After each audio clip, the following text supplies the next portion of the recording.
Hey everyone, it's Angela with FoodStorageandSurvival.com. Today we're talking about light sources for our 72-hour kit. This is part of our 72-hour kit series. We have a number of other videos that talk about different aspects of your 72-hour emergency kit, and this one is all about light sources for your kit. What I'm generally looking for in a light source in my kit is something that's lightweight, because in case I need to carry my kit somewhere, I don't need to weigh it down more than necessary with anything really. So everything I'm looking for is kind of lightweight for my kit, but light sources included. And I also want something that puts out a good deal of light, something that's going to light up the area or not be a weak light. You don't want something that's lightweight that doesn't put out very much light. So we're going to go through a few of my favorites, different varieties of lights that you can put in your 72-hour kit. And remember, this is your kit, so you get to personalize what you put in your kit. You figure out what works for you, put that in your kit, and get some light in your kit. Okay, so let's start with headlamps. I am a big fan of headlamps. I really love headlamps. Okay, this is a headlamp of mine that I've had for quite a while.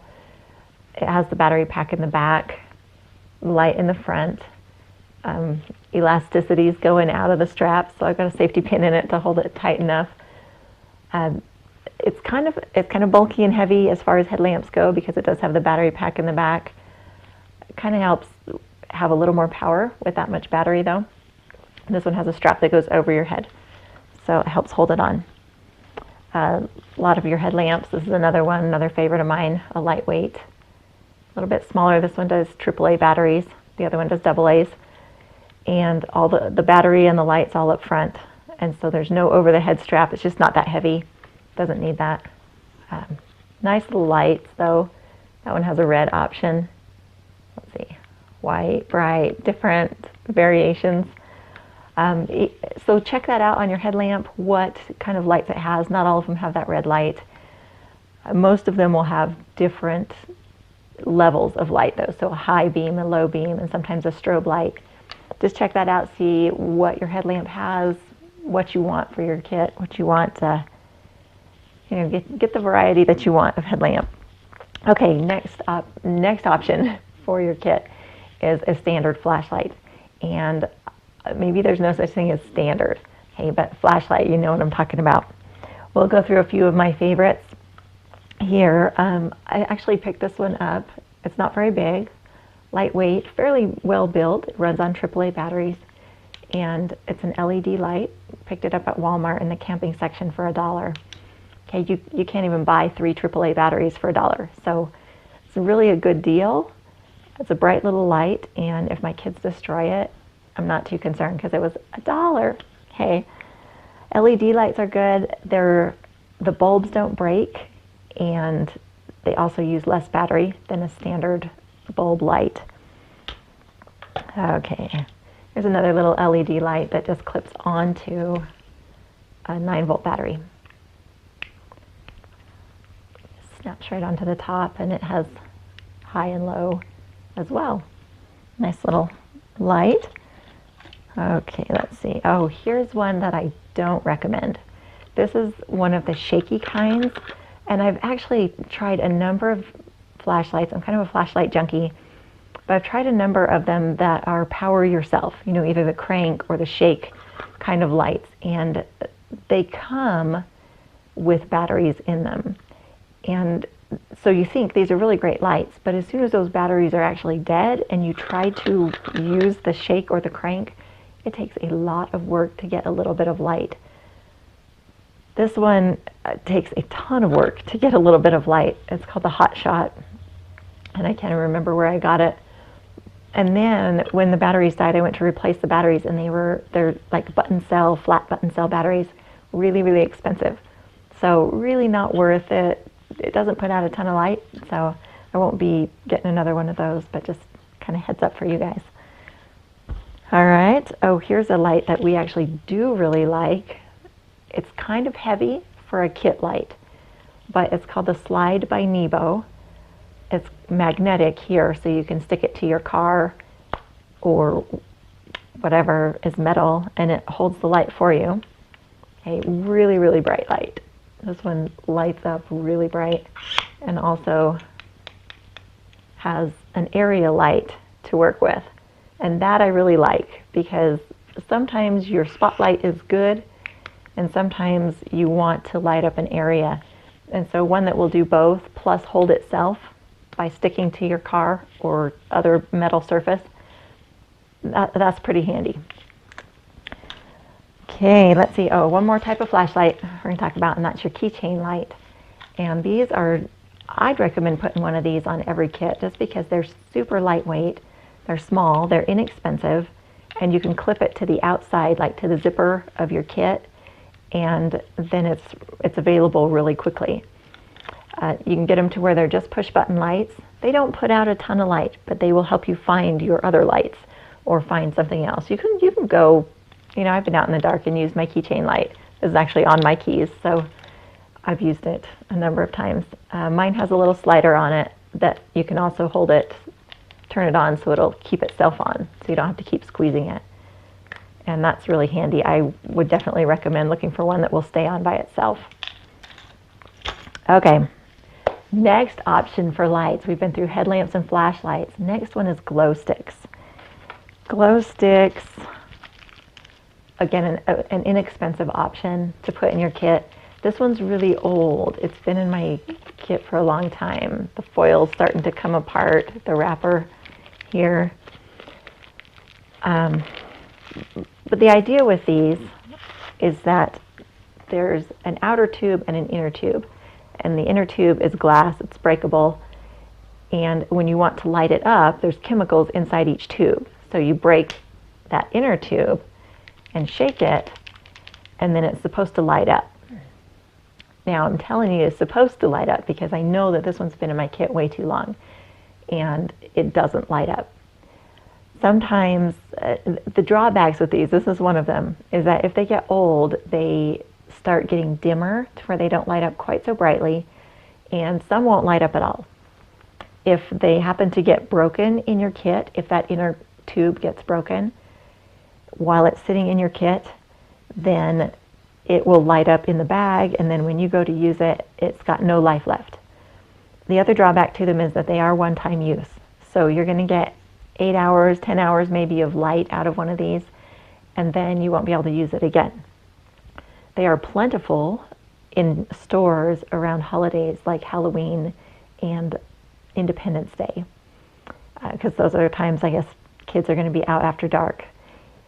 You can get them as necklaces or bracelets or in these sturdier sticks, and I would suggest the sticks for your kits simply because the other ones tend to break and leak, and actually the outer core can break on those if they're handled too roughly by children, and then they leak glow dots of glow liquid all over wherever you are.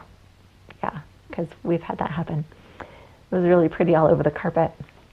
Okay, anyway, glow sticks, good and bad. As you can see, mine still isn't lighting up because it's an older stick.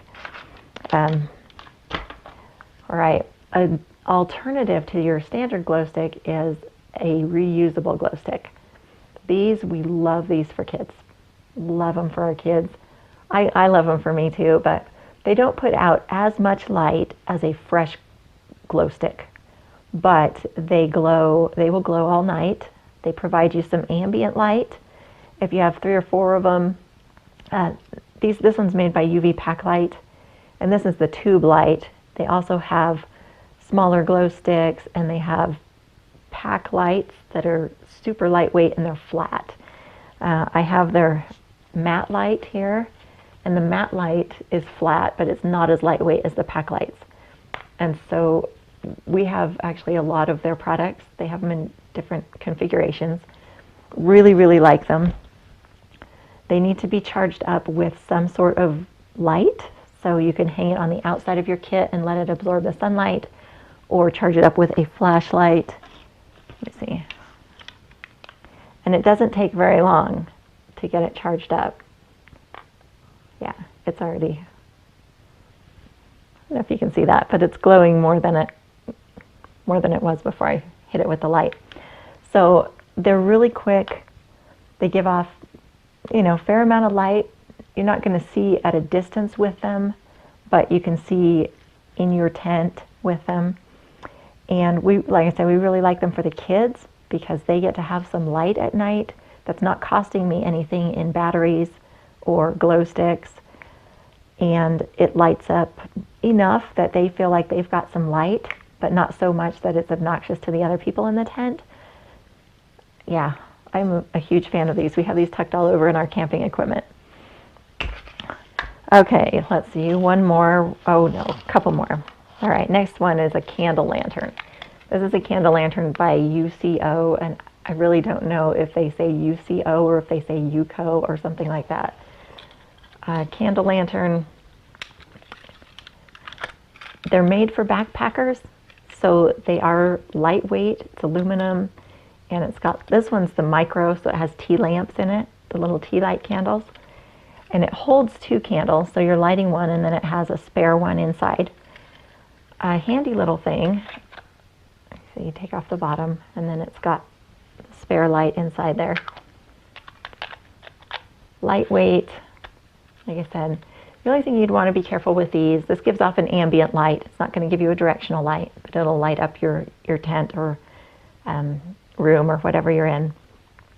Thing you have to be careful with these, they are open flame, so you do have to have a lighter or match or something to light that with. The other thing is that candles are made of wax, and so if your kit is stored someplace where it can get hot, you might have a problem keeping your candles in a usable condition.